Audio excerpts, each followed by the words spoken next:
I'm asking because that's how old I am. I'm 21. But I'm also mentioning it because I do have a group of friends. It's the 6 of us, and we call ourselves the originals for no good reason.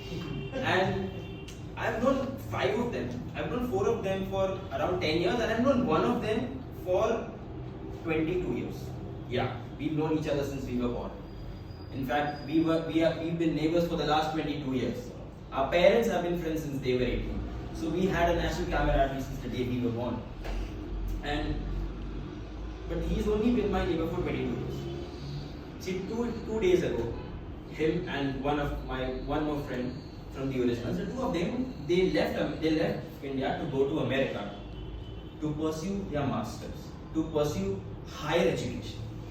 Now, I know them for a very long time, and what they really are masters of disappearing when the bill would show up, or disappearing when never being on time. That's what they were the masters of, not masters of finance or industrial engineering. But they did go. And 2 days ago, I was at the airport. I think they planned this attack on us because they together scheduled their flights at 3 o'clock and 6 o'clock in the morning. We had to go to the airport twice in less than 4 hours and spend more than 5 hours at the airport. It was brutal, really. I mean, no, not because we had to spend a lot of time at the airport, because the parking ticket is so expensive.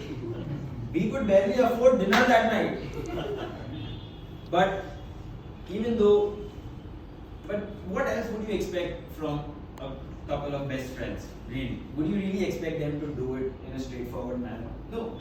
And this is exactly the kind of thing you would expect from a bunch of pranksters who love playing pranks at each other all the time.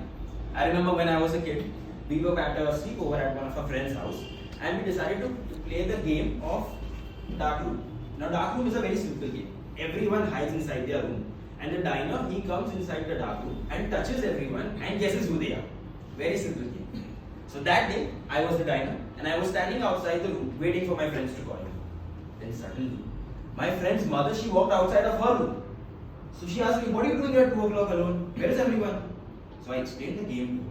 And as I was explaining it to her, I suddenly got an idea. I asked if she'd accompany me. She said yes. She opened the door, she walked ahead, and she placed herself next to my friend, who was hiding in a bunk bed. He was hiding on top of a bunk bed under a blanket. She pinched him. He didn't react. She pinched him again. He didn't react. She pinched him the 3rd time, and this time he was shouting, "Booth, booth, booth, booth, booth." We were having a ball. I switched on the lights, and trust me, I've never seen anyone so scared of their own mother. And I'm glad it didn't say anything wrong, because we were a bunch of 14-year-old kids learning the wrong words at school. So I'm really glad it didn't say anything wrong. But this is exactly the kind of thing you would expect from pranksters. Now, this nature of us playing pranks at each other, it didn't go away with the parents, and neither did it go away at the airport. So at the airport, where all the families were crying, "Oh, he's going away," the 6 of us, we stood, and we had the biggest smile in the world, and we were waving with both our hands, "Go, leave India."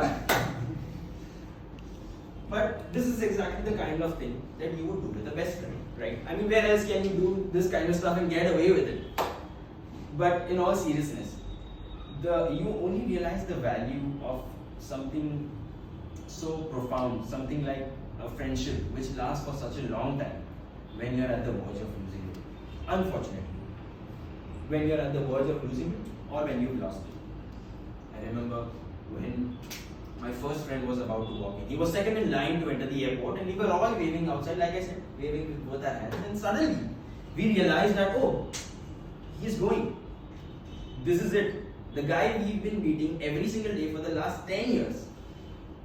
We're not going to see him for another few years or more. It was tragic. And suddenly, it hit us all together. We decided to run across the street. The cars were honking, we didn't care. We pushed the other passengers, we didn't care. We went there and we hugged him for one last time.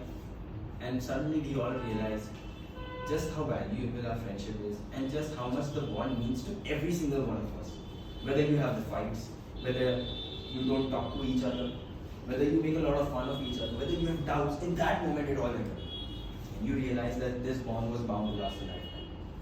I remember when my second friend was going inside the airport, from the time he entered the line to enter the airport, to the time he was inside the airport where we could see him, he looked back and waved at least 15 times.